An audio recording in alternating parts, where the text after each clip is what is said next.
أعوذ بالله من الشيطان الرجيم بسم الله الرحمن الرحيم Bismillah. Assalamualaikum warahmatullahi wabarakatuh. Innal hamdalillah nahmaduhu wa nasta'inuhu wa nastaghfiruh wa na'udzu billahi min shururi anfusina wa min sayyiati a'malina man yahdihillahu fala mudhillalah wa man yudlil fala hadiyalah. Asyhadu an la ilaha illallah wa asyhadu anna Muhammadan abduhu wa rasuluh. Qala Allah ta'ala fil Qur'anil Karim, ya ayyuhalladzina amanu taqullaha haqqa tuqatih wa la tamutunna illa wa antum muslimun. Ya ayyuhannasu taqu rabbakumul ladzi khalaqakum min nafsin wahidah wa khalaqa minha zawjaha wa batha minhuma rijalan katsiran wa nisaa'a wattaqullaha alladzi tasaaluna bihi wal arham innallaha kana 'alaikum raqiba. Ya ayyuhalladzina amanu taqullaha wa qulu qawlan sadida yuslih lakum a'malakum wa yaghfir lakum dhunubakum wa may yuti'illaha wa rasulahu faqad faza fawzan 'azima. Amma ba'd, fa inna khairal hadithi kitabullah wa khairal huda huda Muhammadin sallallahu alaihi wasallam wa syarrul umuri muhdatsatuha fa inna kulla muhdatsatin bid'ah wa kulla bid'atin dhalalah wa kulla dhalalatin finnar. Bapak dan Ibu sekalian, ini telatnya lumayan ya. Ini ujian sesuai dengan kitab yang kita bahas tadi. Ya, karena nanti ujiannya tentang taradud ya, keraguan dari Allah Subhanahu wa taala. Tadi sudah sampai di jalan, ragu-ragu ini mau lanjut atau mau pulang. Karena agak pusing tadi di jalan, wes bismillah aja. Kalau nggak ada ya mungkin Pak Hari masih mau mendengarkan. Alhamdulillah masih banyak jamaah yang menunggu. Ya. Bapak dan Ibu sekalian, masya Allah ini kajian yang keenam berkaitan dengan wali Allah Subhanahu wa taala. Dan insya Allah sesi terakhir dari hadis yang ke-38 ya. 38. Dan insya Allah nanti kita akan sedikit membahas tentang sesuatu yang dibenci oleh Allah Subhanahu wa taala, yang tapi Allah Subhanahu wa taala sudah menetapkannya dan itu menjadi takdir bagi kita semuanya. Ya. Sebelumnya kita baca terlebih dahulu dari hadis yang ke-38.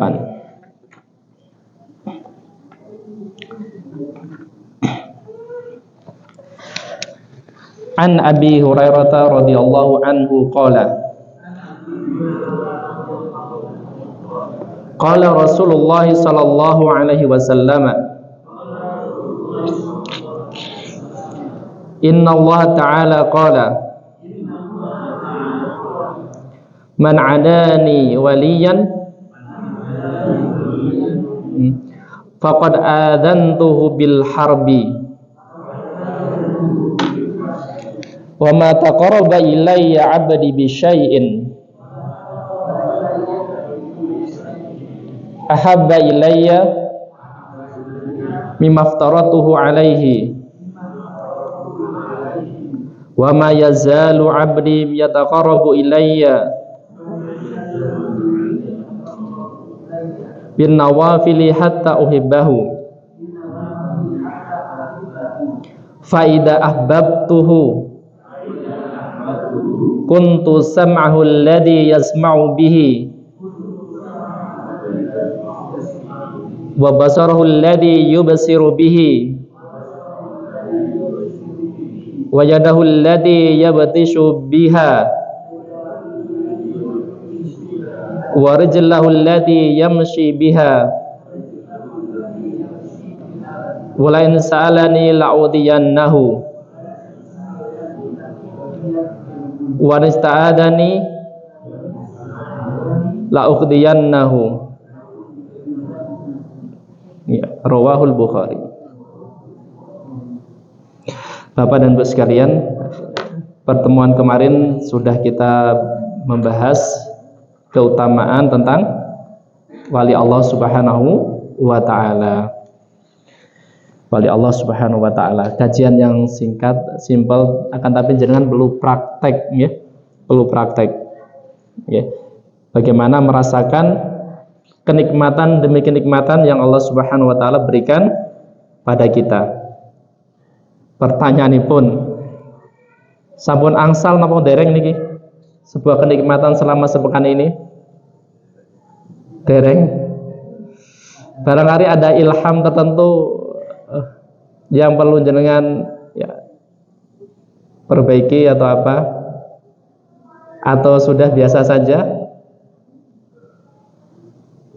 Oh ternyata kemarin saya diilhami oleh Allah Subhanahu wa taala, saya kesalahannya di sini dan insya Allah saya akan memperbaikinya. Sudah merasakan seperti itu? Ibu-ibu barangkali? Ya, karena ini perlu praktek dan perlu merasakan bagaimana kedekatan seorang hamba dengan Allah Subhanahu wa taala. Kenapa? Kalau semakin kita dekat dengan Allah Subhanahu wa taala, berarti akan semakin Allah tunjukkan keburukan kita yang perlu kita perbaiki. Nantinya tidak serta-merta Allah membiarkan kita demikian aja. Ya, sampun ibu-ibu. Nggih, mugi-mugi mawon nggih. Artinya kalau tidak ada seperti itu berarti perlu peningkatan ketakwaan Bapak Ibu sekalian. Perlu peningkatan ketakwaan dari kita. Barangkali nggih. Barangkali jenengan semakin dekat dengan Al-Qur'an. Barangkali seperti itu. Nggih. Barangkali kemarin jarang membuka Al-Qur'an, sekarang mulai menjelang Ramadan mulai didekatkan dengan diri kita. Nggih. Mulai dibaca-baca, mulai di ini, nggih.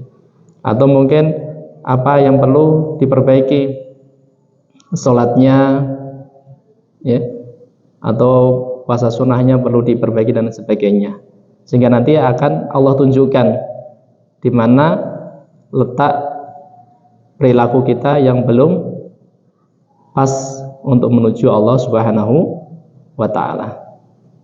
Karena nanti Bapak Ibu sekalian, sebenarnya di hadis 38 dalam Arba'in ini sudah sampai di sini sudah selesai, akan tapi di hadis aslinya ada tambahannya lagi. Ya nanti di penjelasan di hadis ke-38 ini. Saking cintanya nanti apabila seorang hamba dicintai oleh Allah Subhanahu wa taala, Allah itu seakan-akan ragu mau mencabut nyawa hamba tersebut karena saking apa nih? Saking cintanya. Ini nak tak cabut yo menyakiti, nak gak tak cabut yo wis takdire wis sakmene. Ya, itu saking cintanya Allah Subhanahu wa taala terhadap seorang hamba yang soleh.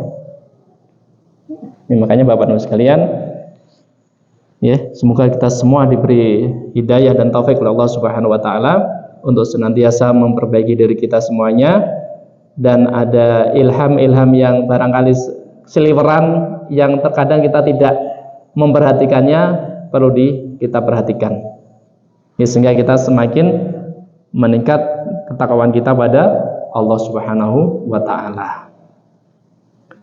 Ini nak ngaji tok mboten wonten buahe kan nggih, mboten saya kan nggih. Nak nandur terus tumbuh subur wonten buahe kan nggih nyawa nggih sekeco nggih. Antenipun ngoten. Kita belajar, kita evaluasi kira-kira pelajaran apa dari yang sudah kita pelajari sebelum-sebelumnya, sehingga kita perlu membuahkan hasil dari yang kita pelajari tersebut.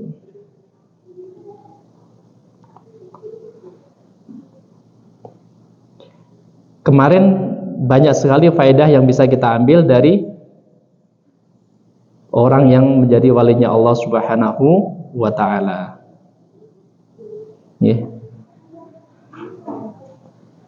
Banyak faedah menjadi walinya Allah Subhanahu wa taala. Contohnya apa? Paling mudah ya apa? Doanya mustajabah. Doanya mustajabah. Dan lain sebagainya. Kemudian kita baca sambungan dari hadis yang ke-38 ini. Di hadis aslinya dari Bukhari. Wa ma taradtu an syai'in ana fa'iluhu taraddudi an nafsi mu'mini. Ya. Tidaklah aku ragu terhadap sesuatu yang mana aku adalah pelakunya, melainkan seperti keraguanku terhadap pencabutan nyawa seorang mukmin. Perhatikan dulu ya. Tidaklah Allah Subhanahu wa taala itu pernah ragu. Sedangkan Allah Subhanahu wa taala adalah yang maha pelakunya, maha pencipta perbuatan. Seperti keraguan Allah Subhanahu wa taala tatkala mencabut nyawa seorang mukmin. Yakrahul mauta. Jenengan sedaya takut mboten terhadap kematian? Takut napa mboten? Jujur seneng napa pripun? Niki hadis pun yakrahul mauta. Manakala seorang mukmin itu Allah tahu. Orang mukmin itu takut dengan kematian. Wa akrahu masa'atu. Sedangkan aku benci dengan memberikan rasa sakit terhadap orang tersebut. Orang mukmin kan takut dengan kematian. Sedangkan Allah tidak suka apabila Allah itu menyakiti orang mukmin. Sehingga napa? Pek dicabut ya mesake iki hambaku sing apik, nek ora dicabut ya wis takdire sekarang ini. Sehingga ada keraguan. Pertanyaannya, kira-kira jenengan membayangkan keraguan Allah Subhanahu wa taala seperti keraguan jenengan apa mboten? Keraguan Allah Subhanahu wa taala ini seperti keraguan kita apa mboten? Dalam kaidah asma wa sifat seperti apa? Boleh tidak menyamakan sifat Allah dengan makhluknya? Tidak boleh. Laisa kamitslihi wa huwas samiul ya alim ya. Tidaklah Allah itu sama dengan makhluknya. Makanya kita tidak boleh membayangkan keraguan Allah pada saat mau mencabut nyawa seorang mukmin itu seperti keraguan kita dengan yang pernah kita lakukan. Makanya di sini disebutkan bahwa Allah itu mempunyai sifat ragu. Tapi khusus untuk hadis ini saja Bapak-Ibu sekalian. Khusus untuk hadis ini. Namanya adalah sifat khobariyah. Sifat khobariyah adalah sifat yang sumbernya harus dari Al-Quran dan Sunnah. Ya, harus dari Al-Quran dan Sunnah. Kalau tidak itu berarti jangan diterima. Ya, artinya tidak bersumber dari Al-Quran dan Sunnah yang berkaitan dengan sifat khabariyah.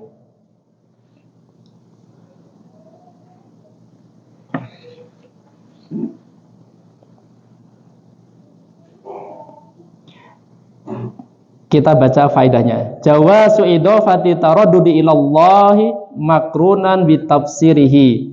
Terkadang kita boleh ya, menyandingkan keraguan itu kepada Allah Subhanahu wa taala yang diiringi dengan penafsiran sebagaimana penafsiran oleh ulama-ulama kita. Wa makna taraddudi fi haqqillahi ta'arud iradataini ma'a kamalil ilmi bil muqtadal hikmati.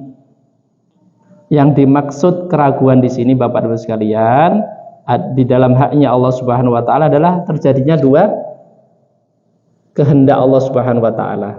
Ya, ada dua kehendak dari Allah Subhanahu wa taala. Tadi nampak kehendak satu menyabut nyawa, yang satu ya kasihan dengan hambanya yang mukmin. Sehingga terjadi dua iradah, kehendak dari Allah Subhanahu wa taala yang saling bertolak belakang.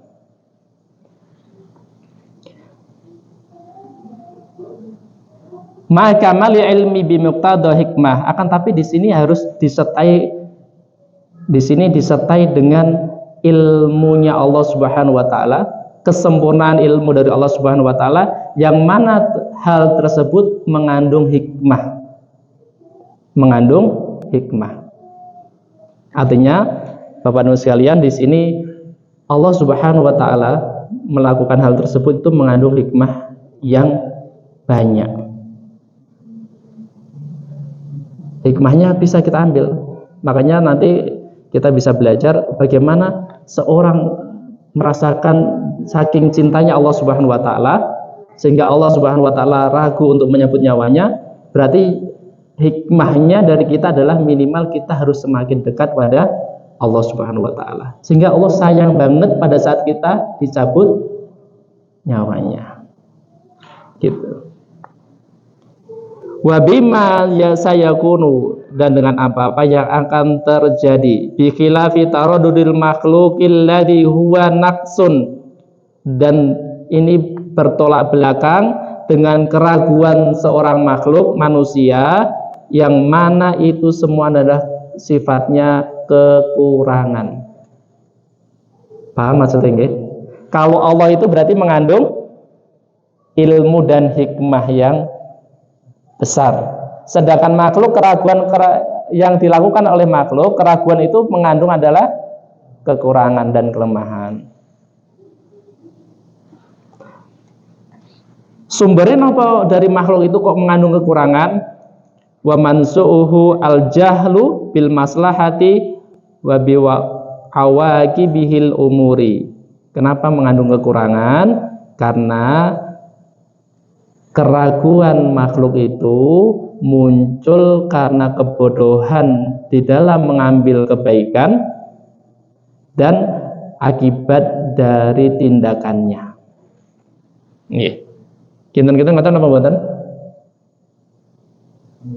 Ngoten apa mboten? Kita kadang ragu-ragu karena tidak tahu maslahatnya. Ya. Atau karena kita tidak tahu akibat yang ditimbulkan setelahnya. Makanya terkadang kita ragu-ragu. Tapi karena Allah Subhanahu wa taala tidak seperti itu. Ya. Allah Subhanahu wa taala keraguannya itu mengandung hikmah karena disertai dengan ilmu yang sangat tinggi oleh Allah Subhanahu wa taala. Ini agak berat nggih. Ini perlu ret-retan sebenarnya nggih, tapi enggak apa-apa. Intinya bahwa Allah Subhanahu wa taala dari hadis ini ragu terhadap pencabutan nyawa seorang mukmin karena Allah Subhanahu wa taala mencintai orang mukmin tersebut dan tidak sedih maksudnya gitu ya, atau tidak rela pada saat ada rasa sakit yang dirasakan oleh kaum mukmin. Tapi takdir harus harus terjadi.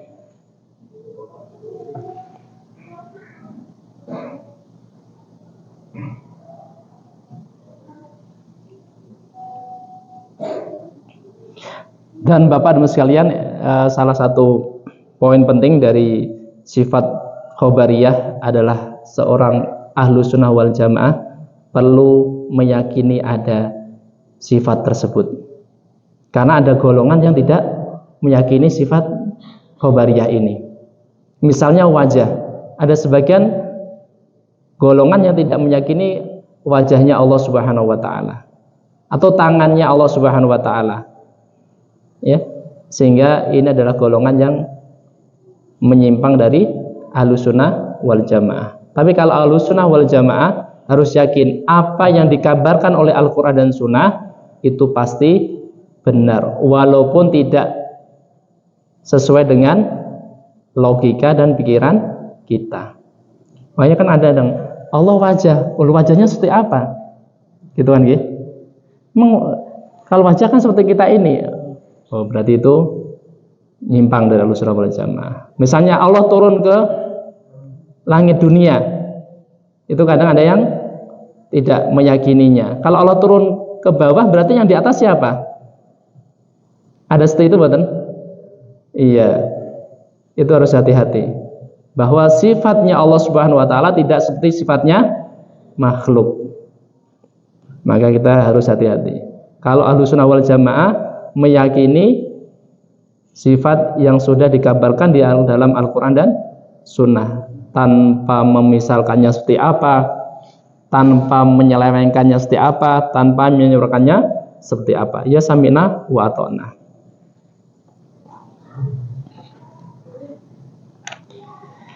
Ini agak berat ya. Yang mudah-mudah saja. Faedah nomor pinten sanika? Faedah nomor 29 Bapak Ibu sekalian ya. Anna karahatal muslimi lil mauti la yudammu bihi. Sesungguhnya ketidaksukaan seorang muslim terhadap kematian itu tidak tercela dengannya. Jenengan kalau takut dengan atau tidak suka dengan kematian itu bukan satu yang tercela. Li'annaha jibiliyatun, karena hal tersebut adalah sifat manusiawi. Sifat manusiawi. Kita takut dengan kematian, barangkali nanti ada ya terkena sakaratul maut yang tidak enak dan sebagainya, itu adalah manusiawi. Tapi manusiawinya tersebut harus kita bawa kepada kedekatan kita pada Allah Subhanahu wa taala.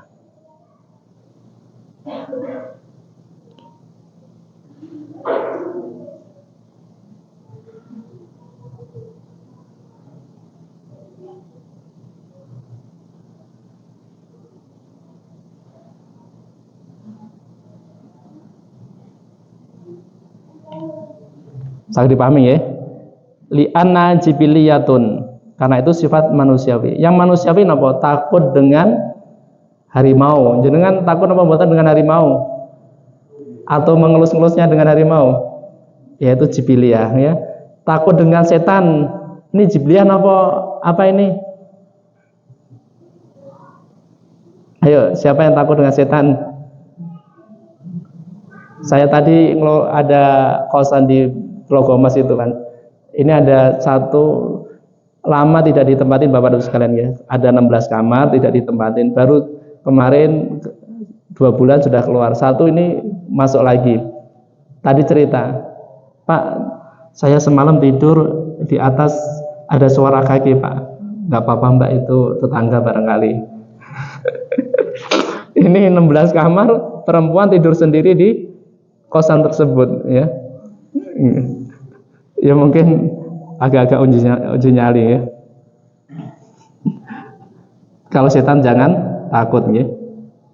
Jangan takut. Yang takut itu dengan ya harimau, ular dan sebagainya. Ya, itu yang manusiawi. Ya.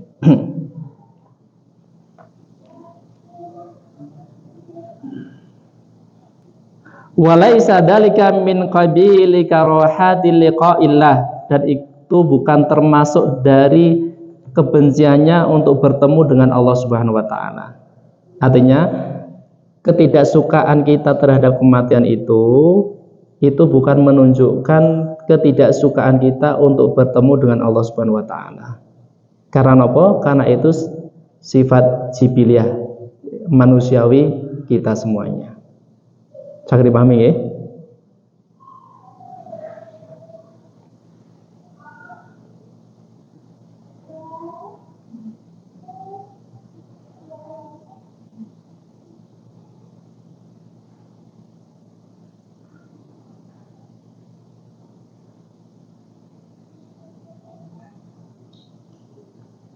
Kama jaa fil hadisi, sebagaimana datang di dalam hadis, man kariha liqa'allahi karihallahu liqa'ahu. Barang siapa yang benci untuk bertemu kepada Allah Subhanahu wa taala, maka Allah benci untuk bertemu dengan orang tersebut. Barang siapa yang benci untuk bertemu kepada Allah Subhanahu wa taala, maka Allah benci untuk bertemu dengan orang tersebut. Makanya ini kadang benar Pak.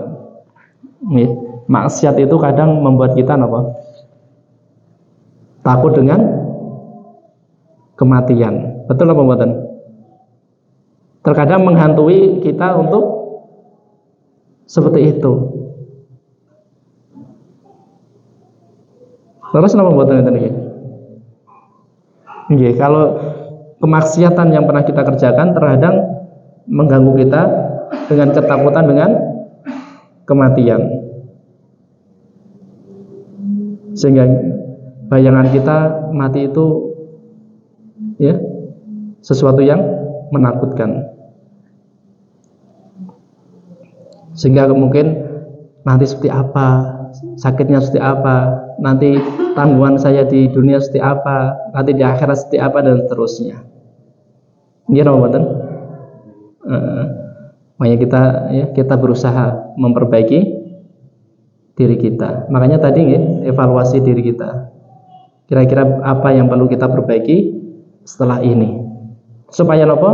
Supaya kita nanti pada saat kita menghadap Allah Subhanahu wa taala dalam keadaan bersih jiwa ini dan tidak ada prasangka buruk terhadap Allah Subhanahu wa taala. Sebagaimana kemarin dijelaskan bahwa seandainya mau menuju kematian, jangan ada prasangka buruk terhadap Allah Subhanahu wa taala.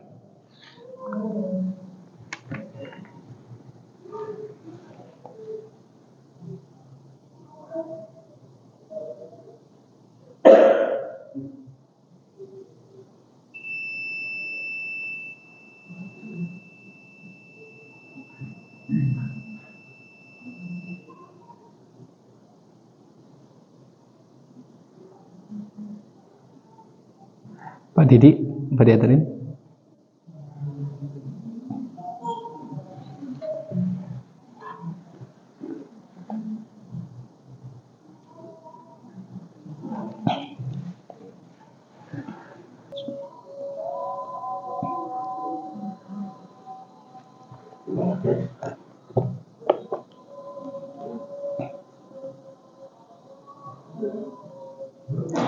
Faedah nomor 3 doso.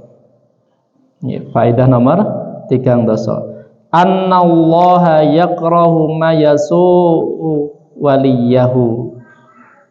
Sesungguhnya Allah Subhanahu wa taala membenci apa-apa yang menyakiti wali-walinya.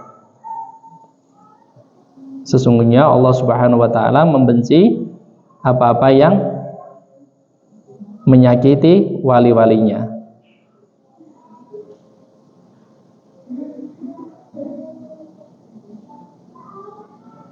Walakinnahu ta'ala yaf'alu ma taqtadihi hikmatuhul balighah. Akan tapi Allah Subhanahu wa taala melakukan apa-apa yang mengandung hikmah yang banyak.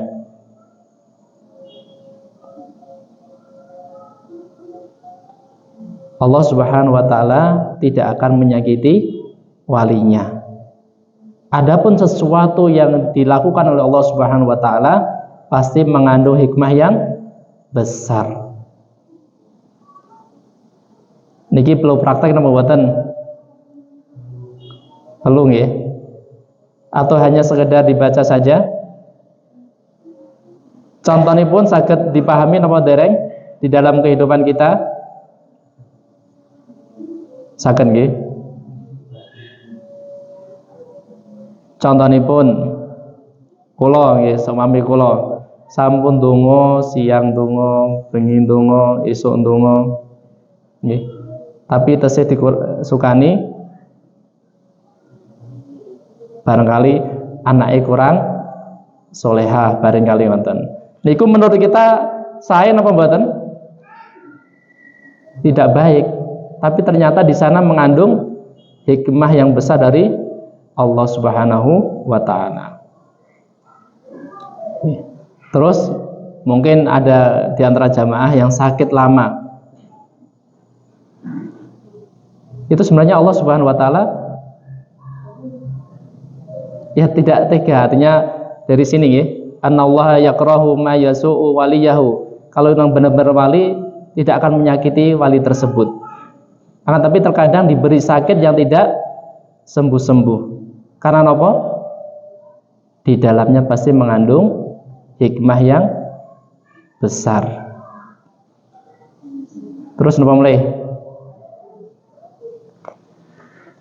Contohnya, yang jenengan terkadang nggak sabar di dalam menjalaninya. Ibu-ibu biasanya contohnya apa? Pengennya suami yang ustadz barangkali, yang terkenal, tapi diberi yang biasa, yang tidak sesuai dengan keinginannya. Terkadang apa? Wah, ini kok tidak sesuai dengan doa saya yang sudah bertahun-tahun. Ya. Wis nggak tak teruske, ya itu tidak boleh ya. Ternyata kalau kita mengambil hikmahnya, banyak hikmah yang terdapat di dalam perbuatan Allah tersebut.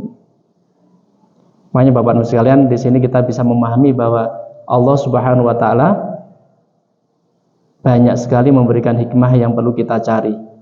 Yang perlu kita cari. Yang perlu kita cari. Tidak hanya sekedar lewat saja hal-hal yang terjadi di diri kita. Kalau hanya sekedar lewat, tidak akan mendapatkan ilham yang banyak. Kejadian kemarin lewat, sudah gitu saja. Besok lewat lagi, gitu saja. Seterusnya gitu saja, tidak ada hikmah yang kita ambil. Makanya ada sebuah kisah Bapak Ibu sekalian.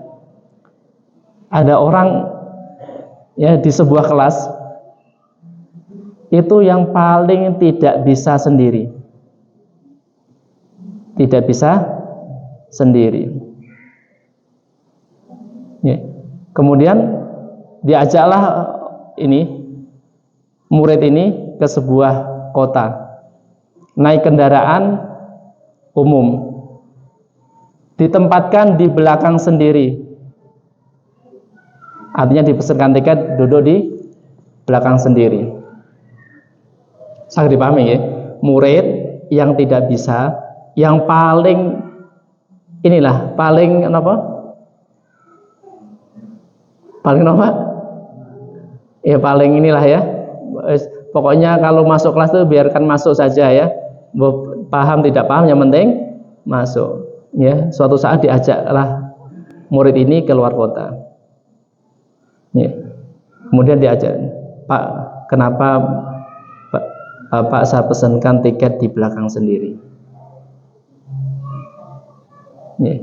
Kok tidak di depan? Padahal depan masih kosong.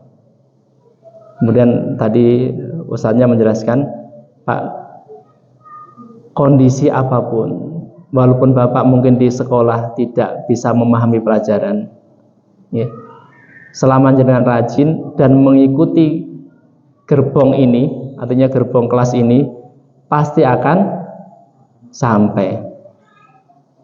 Dia apa buatan? Kan ada murid itu terkadang biasa-biasa saja, tapi karena rajin mengikuti pengajarnya atau dosennya atau gurunya, biasanya nyampe apa buatan?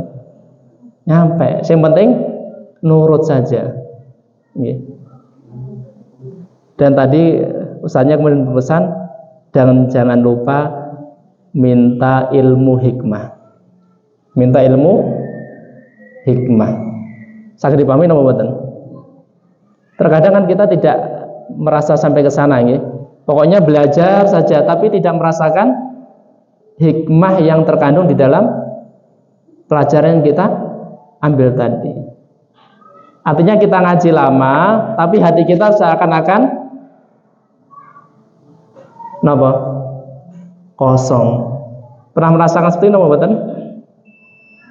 Nggih, makanya perlu sekali kita meminta kepada Allah Subhanahu wa taala ilmu hikmah. Supaya supaya bisa mempelajari ilmu yang Allah turunkan kepada atau berikan kepada kita ini. Makanya Bapak Ibu sekalian, kaitannya dengan ini Bapak Ibu sekalian? Kaitannya dengan faedah nomor 30 itu, kalau orang bisa mengambil hikmah dan diberi hikmah oleh Allah Subhanahu wa taala, kejadian demi kejadian yang dijalaninya pasti bisa diambil hikmah atau pelajaran dari Allah Subhanahu wa taala. Gitu? Gimana mboten? Nggih. Kalau tidak bisa atau tidak mendapatkan hikmah dari Allah Subhanahu wa taala, akibatnya terkadang fatal buat kita semuanya. Misal pada saat kita diuji oleh Allah Subhanahu wa taala dengan rasa sakit, biasanya terkadang kita putus asa apabila tidak sembuh. Misalnya kita diuji oleh Allah Subhanahu wa taala dengan kekurangan ekonomi dari diri kita, kalau tidak ada ilmu hikmah yang Allah berikan kepada kita, terkadang kita putus asa untuk mencari rezeki.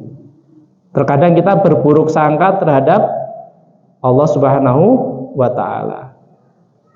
Akan tapi kalau Allah Subhanahu wa taala memberikan hikmah kepada orang tersebut, bisa berpikir lebih luas lagi.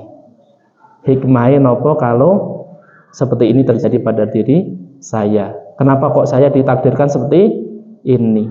Kira-kira pelajaran apa yang bisa diambil dari situ? Makanya Bapak Ibu sekalian, penting sekali kita minta pada Allah Subhanahu wa taala ilmu tersebut. Nggih. Sehingga kita bisa lebih banyak mengambil pelajaran yang Allah berikan kepada diri kita ini. Sekarang kan ilmu itu sudah berjalan dengan mudahnya kan ya. Beda dengan dahulu. Dahulu mungkin satu hadis bisa ditempuh dengan berhari-hari, berbulan-bulan, sehingga melekat sekali di dalam diri kita ini. Sedangkan saat ini kita mau satu hari berpuluh-puluh atau beratus hadis bisa, atau Al-Quran bisa masuk dalam diri kita. Sehingga sesuatu yang kurang tadi adalah merenungi, memahami ilmu tersebut. Sedangkan untuk memahami, merenungi kan perlu taufik dari Allah Subhanahu wa taala, hikmah dari Allah Subhanahu wa taala. Makanya ibu-ibu barangkali ya, sudah belajar lama kok tidak paham, barangkali perlu minta sama Allah Subhanahu wa taala untuk diberi kemampuan dan hikmah dari Allah Subhanahu wa taala. Ya. Kadang ibu-ibu ya ngajinya paling rajin, ya. Paling rajin, nyatetnya juga paling rajin, ya. Tapi kalau pas ditanya terkadang karena ini jangankan di sini ibu-ibu, ya. Kemarin saya cerita dengan saudara itu di pengajar pun, ya, pada saat ada kajian itu, ini ustadz-ustadzah ya, ustadzah itu waktu ada kajian rutin di sebuah lembaga itu, ya sama, yang diomongkan adalah ustadznya ngomong, ustadzahnya juga jadi lomba-lomba ngomong, ya. Makanya hikmahnya tidak ada, pulang sama saja, ya. Makanya kan pada saat kita diuji sama Allah Subhanahu wa taala, kadang kita belum bisa mengambil pelajarannya. Ya, ini perlu praktek ya Bapak Ibu sekalian, perlu praktek. Barangkali saat ini ada sesuatu yang masih mengganjal di dalam kehidupan kita, entah itu sakit, ekonomi, keluarga, anak, istri, suami, ibu, mertua, dan semuanya yang belum sesuai dengan keinginan kita. Yakin itu bukan semata-mata dalam rangka Allah menyakiti kita, akan tapi itu mengandung hikmah yang besar untuk kita. Makanya dari itu kita perlu mengambil pelajaran tersebut. Mugi-mugi kita semua diselamatkan oleh Allah Subhanahu wa taala dan diberi taufik untuk bisa menjalannya dengan kesabaran kita. Ini ibu perlu praktek ya niki nggih. Nah, suami ini pun dereng soleh, sabar Bu ya. Ambil hikmahnya yang paling besar, yang apa bisa ya, yang bisa kita ambil. Anak belum soleh, belum soleha, kedah sabar dan bersyukur ya, karena hikmahnya juga besar. Karena Allah Subhanahu wa taala tidak akan menyakiti walinya. Faedah nomor 3 dosa setunggal. Anal mauta hatmun ala kulli nafsin, sesungguhnya kematian itu adalah sebuah kepastian atas diri seseorang. La mafara minhu, tidak ada tempat untuk melarikan diri darinya. Anal mauta hatmun ala kulli nafsin, sesungguhnya kematian itu adalah kepastian terhadap jiwa manusia.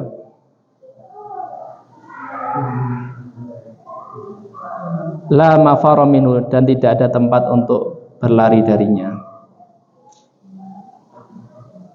Kama qala azza wa jalla, kullu nafsin dha'iqatul maut, sesungguhnya setiap jiwa itu akan merasakan kematian. Ainama takunu yudrikumul maut, dimanapun kamu berada maka kematian akan menemuimu.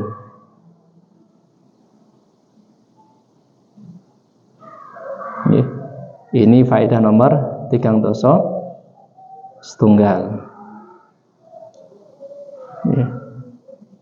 Masya Allah, niki semua kita minta pada Allah Subhanahu wa Ta'ala untuk husnul khatimah, supaya ketakutan tadi barangkali ada seperti itu dihilangkan oleh Allah Subhanahu wa Ta'ala. Kalau sudah jatahnya pasti Allah ambil, walaupun kita dimanapun berada, di benteng yang kokoh pun, kalau itu sudah takdirnya kita pasti akan didatangi.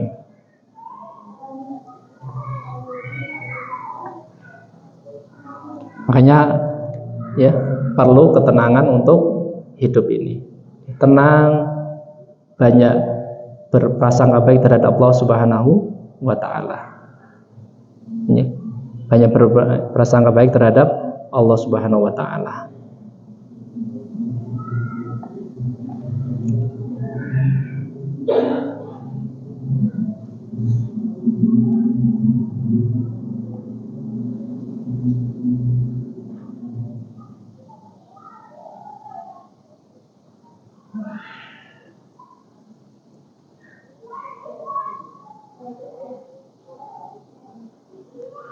Faedah nomor 3 kali.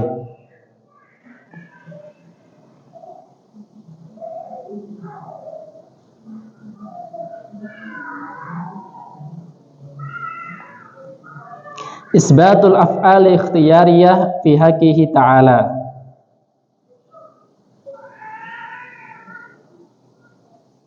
Ketetapan perbuatan-perbuatan ikhtiar, ya.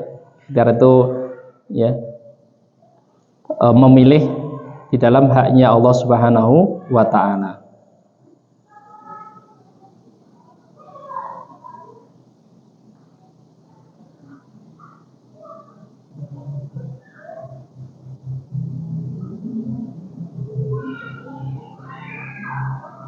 Faedah terakhir Bapak-Ibu sekalian. Semoga pekan depan kita lanjut hadis yang ke-39. Faedah 3. Tarjihu a'lal maslahataini bitafwiti adnahuma. Tarjihu a'lal maslahataini bitafwiti adnahuma. Kita menguatkan sesuatu yang paling tinggi maslahatnya dibandingkan yang rendah maslahatnya di dalam memilih dua perkara.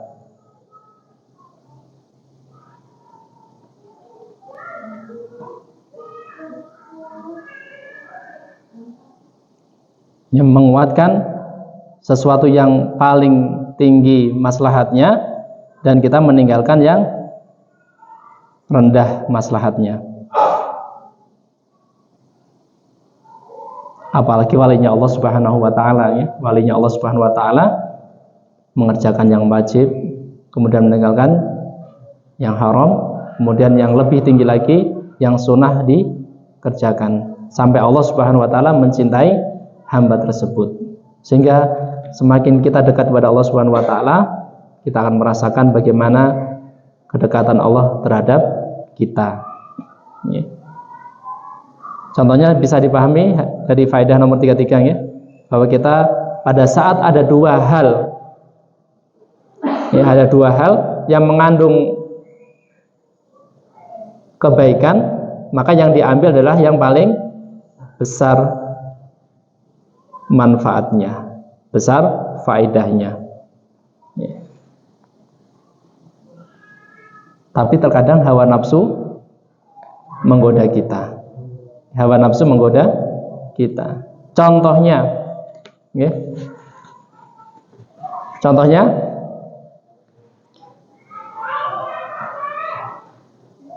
kita mau berinfak, ya. Tapi terkadang ada tamu. Kita kan menunda-nunda infak. Wes tak siapkan uang 500 untuk infak saudara kita di Aceh barangkali seperti itu. Ya. Wes nanti aja, mumpung sepi, nanti kira-kira nanti malam saya infaknya. Kan kita kalau tidak menyegerakan terkadang gangguan ada setelahnya.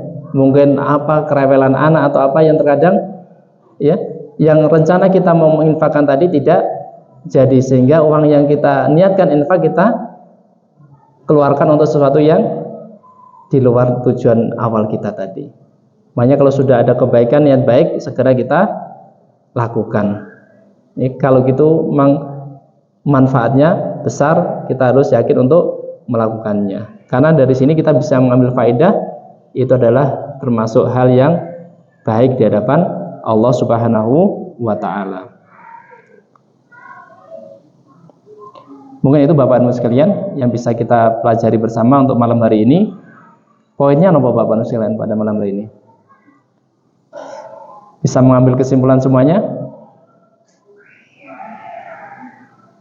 Sakit apa buatan? Semoga bisa, ya. Semoga bisa. Artinya bahwa kita semua akan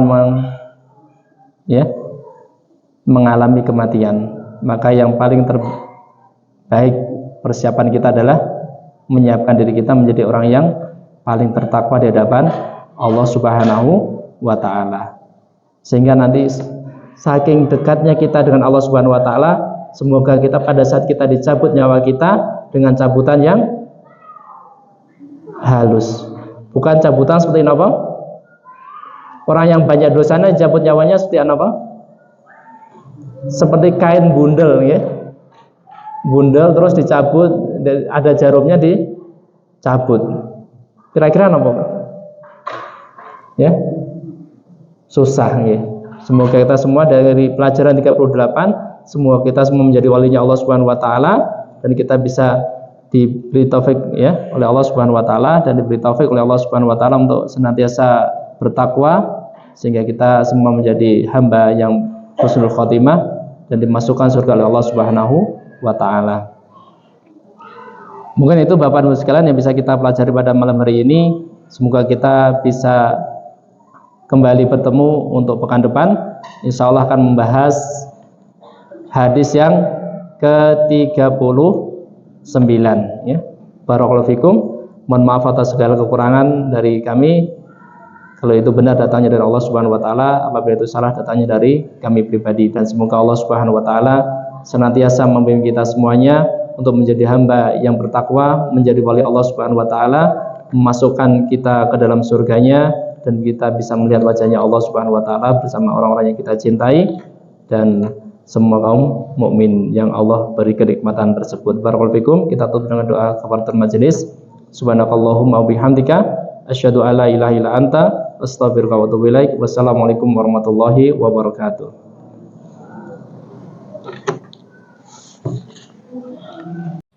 La in syakartum la azidannakum wa la in kafartum inna 'adzabi lasyadid.